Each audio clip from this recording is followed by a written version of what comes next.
Saints Row Game Review. Hello beautiful people, in this video, we will talk about Saints Row Game Review. Believe it or not, it's been 9 whole years since Saints Row IV, and to be honest, not much has changed, minus the superpowers and alien invaders, obviously.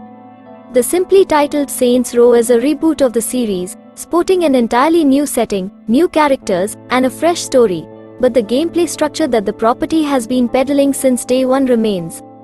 At its core, it's a mission-based, third-person shooter with a sandbox setting, but this is a sandbox that feels like it's flew straight in from the PS3 era of open-world design.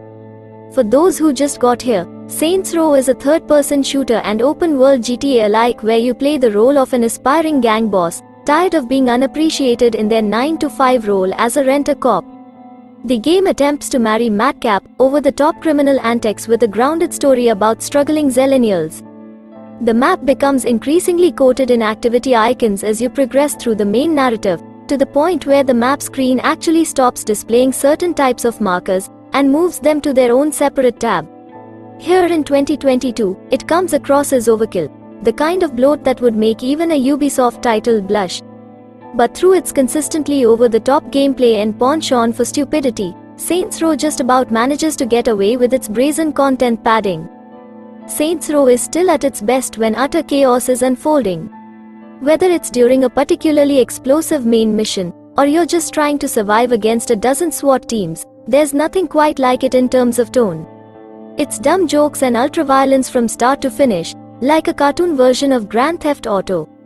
By the way, we are gathering gamers and gaming lovers like you in our YouTube channel RAYAROZEN, so it would be nice if you join our gaming community by subscribing our YouTube channel. We upload a cool game stuff like gaming reviews, different gameplays, top 10 games compilations etc. It all kicks off with the game's robust character creator. You're free to make any kind of murderous anti-hero you want, and you're also free to adjust their appearance at any time during gameplay. Whoever or whatever you decide to be, your creation is the star of the show. In typical franchise fashion, your boss is bigged up to be a born killer, a comically violent force of nature who blasts their way through the criminal underworld to establish their own gang, the Saints, within the opening hours. You spend most of your time in Saints Row shooting at somebody. You turn up, do some crime, then shoot some people out of necessity. This is the core gameplay loop. At its best, it's glorious. At its worst, it's tedious and overwrought. What you get out of Saints Row will be largely contingent on how much you enjoy this process. Do not come to Saints Row expecting a precise, artisanal shooting experience. This is not Battlefield 2042 or Irma. Fortunately, Saints Row doesn't care that it's not Battlefield. It revels in this fact. The basic assault rifle feels like a fire hose crossed with your kid brother's fully automatic, electric-powered Nerf gun. It is like aiming a harpoon while trapped inside a giant vat of treacle. This is a feature that makes the game better. This is because combat in Saints Row is not a carefully curated military contest. Rather, it is an exercise in showboating. Despite the title's more grounded pretensions, your every action in combat amounts to gloating. Fight long enough, and your takedown meter fills. Approach an unfortunate enemy fighter, press the correct button, and your boss will deftly execute a no-holds-barred takedown worthy of only the juiciest action movies or most bombastic WWE cage fights. They are luxurious. Adding icing to the layer cake, we have the new flow system, a welcome addition to the Saints Row combat experience. As you progress through the game, you'll unlock skills that you can use during combat to destructive effect. These range from mundane fare, like grenades and smoke bombs, to anime fire punches and vampiric, health-stealing buffs. These extra tools in your arsenal can be activated by spending flow points, which you acquire as you inflict damage or take lives. Though they don't make for a radical shift from the third-person shooter status quo, they do add another avenue through which Saints Row's more over-the-top elements might manifest themselves. The trifecta of abilities, takedowns, and overblown gunplay make you feel at least a little bit superhuman. It rarely feels like a fair fight. In fact, mowing down hordes of enemies in Saints Row often feels gratuitous. It is, at its core, a ludicrous power fantasy. I love it. Saints Row is keen to remind you that you are the figurehead of an up-and-coming street gang. As well as taking a significant role in the lives of your friends, you will also find yourself helming the gang's financial prospects through the venture system. This system allows you to construct shady businesses and revenue sources across town. Each venture then offers a series of side missions that improve the financial output of the business and the passive income of the Saints as a whole. These Vice City-style side hustles do not disappoint. Ranging from insurance scams to a literal lab fortress, each criminal enterprise is endearingly characterful. When it comes to the boss themselves, Saints Row doesn't skimp on further opportunities to build character, quite literally.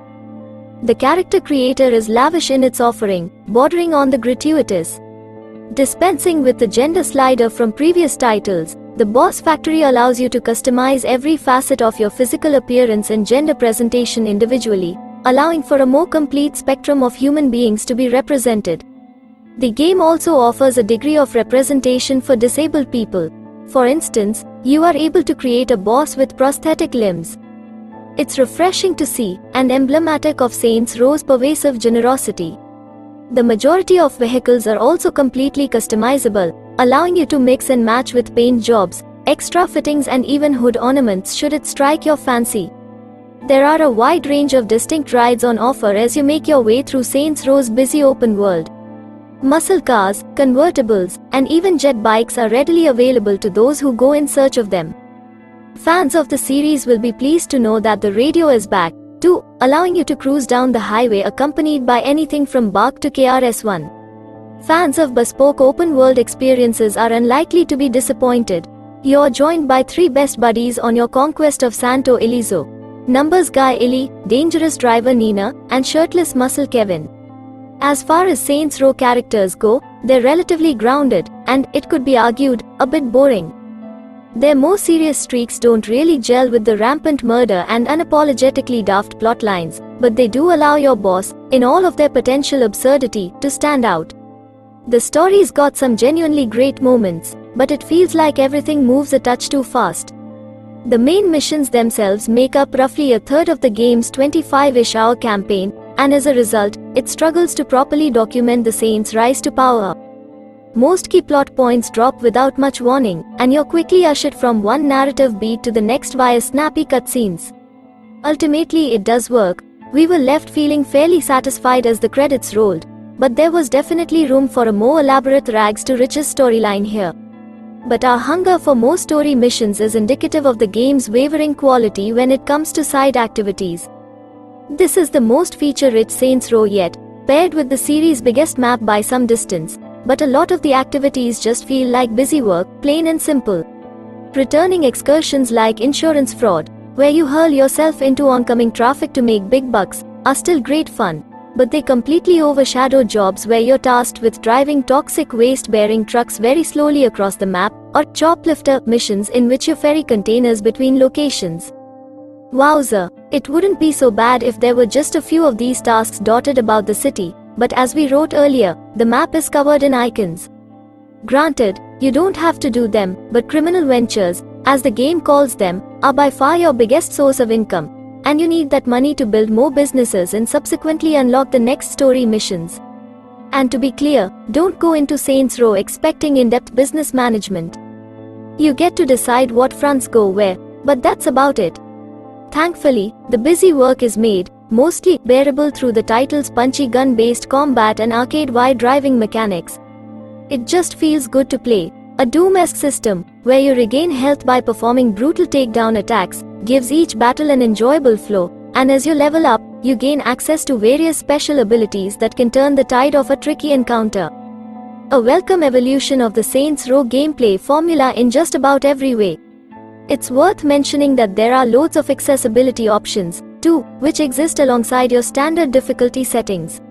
You can tweak incoming damage, the severity of time limits, auto-aim, and more to suit your needs, while controller inputs can be remapped entirely. And you know what's also worth a mention? Co-op, because it's especially well implemented here. You can team up with another player online and play through the whole game together if you want, main missions and all. As you'd expect, having another human to clown around with gives Saints Row an additional comedic edge, despite bouts of co-op specific bugginess. Any progress that you make with a friend carries back to your single-player campaign, and vice versa, which can help alleviate the grind of ticking off tedious side jobs. Meanwhile, on the visuals front, Saints Row is distinctly last gen. Not at all ugly, but certainly not a looker either. Character models are pretty basic, generic NPCs are especially bland, and the game's graphics options leave quite a lot to be desired.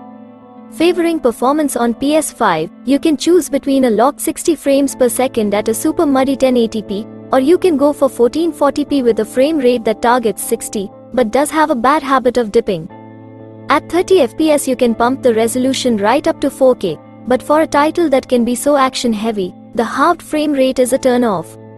But hey, those desert sunsets look lovely. Dramatic lighting is definitely one of the game's graphical strengths.